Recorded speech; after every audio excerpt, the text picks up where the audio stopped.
Alright, so let's do the School of War episode that I wanted to do for a while. This time we're going to be talking about the generals themselves, and I'm going to be introducing their abilities, how to best utilize them, as well as a few tricks as much as I can. Not everything, some of the stuff you'll have to discover yourself. So, today we're going to be taking a look at Leonidas and his abilities. So, Shield Bash is a unique ability in terms of that it actually has a dual function. Its first function is of course doing damage and knockdown, but it also disconnects you from the enemy unit, which is very important when you're playing as spearmen, or more importantly as pikemen.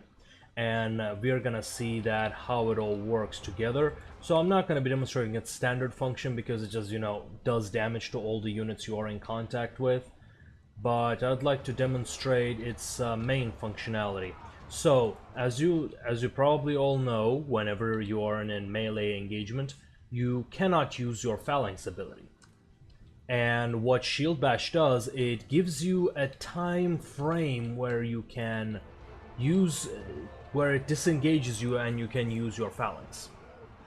So let's take a look. Here I am waiting for the cooldown of my Shield Bash. See it, 6 seconds, 5 seconds. I'm minimizing the damage to myself by running away from the enemy. Now the cooldown is over. Now let's take a close look. Enemy is engaging, I'm waiting for them. Shield Bash goes down, and then the phalanx right after it. So this is exactly what it allows you to do.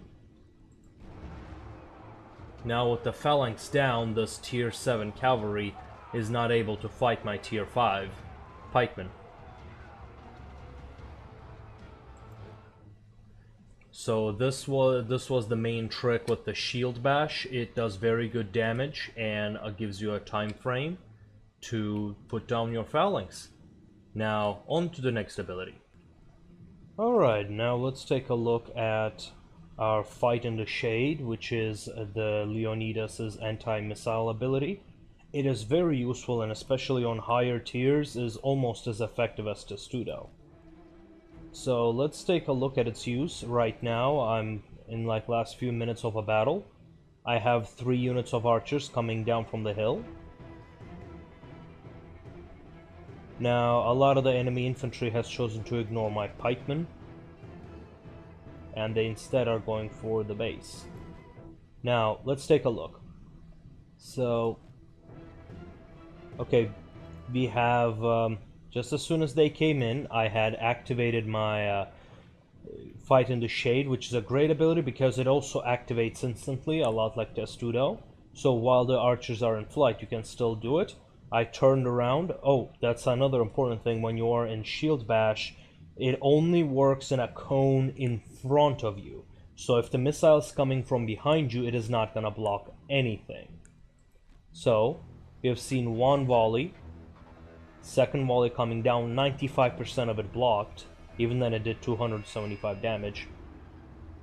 Now, one nice thing about the Fight in the Shade in comparison to Testudo is that it gives you a bit more speed, allowing you to actually displace enemy skirmishers, especially if they're this close. So let's see what I do with this one. I have one man of armored legionnaires behind me. So instead of engaging them over there, which has allowed me to preserve my health and maintain my phalanx. So it is very important for you to time your Fight in the Shade very well in order to preserve the men in your phalanx, because any holes in your phalanx will allow the enemy to pour in. Which is not that big of a deal with Leonidas, thanks to his ultimate, Warcry. His ultimate used to be Hold the Line, but whatever. So yeah, this, as we have just seen, the Fight in the Shade gave us enough time to block the enemy, to allow our cavalry to stop the enemy archers, as well as coming close to displace the enemy archers, which was not required. But when it is used right, it can save you a lot of headache. Alright, and now let's take a look at Leonidas' ultimate ability, Warcry. Now, Warcry at first glance might not seem as strong as the other ultimate abilities like, say, Vengeance, Oath, Divide and Conquer, but given the circumstances and the combinations that Leonidas uses, it is ideal for unique purposes. And that's exactly what I'm going to demonstrate today. So in case you don't know, the Warcry, what it does, it gives you base morale, and it also, when upgraded, gives you defense as well as a few other bonuses, mostly defensive bonuses. So here I'm going to demonstrate on how it works, and by that I mean how it can turn a standard losing situation into a situation that you can turn around and fulfill your duty gracefully. Now here I kind of failed at. Here I was trying to bait my enemy into hitting me from both flanks to demonstrate it.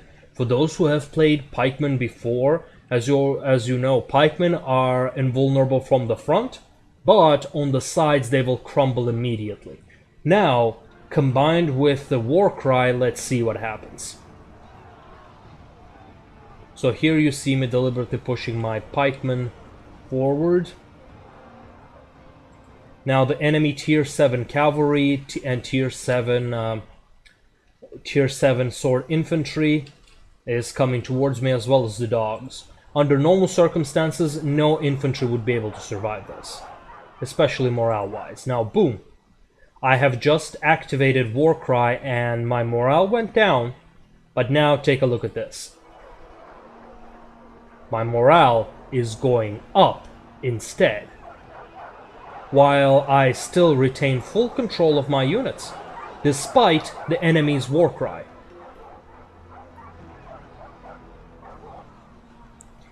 By the way, I apologize, the name of the ability is not Warcry, it's Hold the Line. It's just they have changed its icon. But this is basically what it allows you to do. As you can see, my units have held the line until the last man, while still under full control of mine, despite being surrounded on two sides, losing the general, and having the Scipio's Warcry ability on them. Now, there is one thing that I would suggest to be done about this Hold the Line ability, which is just a bit of a different voice acting. Like, I feel like it's a little of a wasted potential there, in the sense that, like, you could just use so much more epic lines than just hold the line and stuff. Like, you could have, "The walls of Sparta will not break!" And instead, like, you see what I mean? You could have been a bit more 300-like. But let's not go on a personal rant, that's just my personal opinion.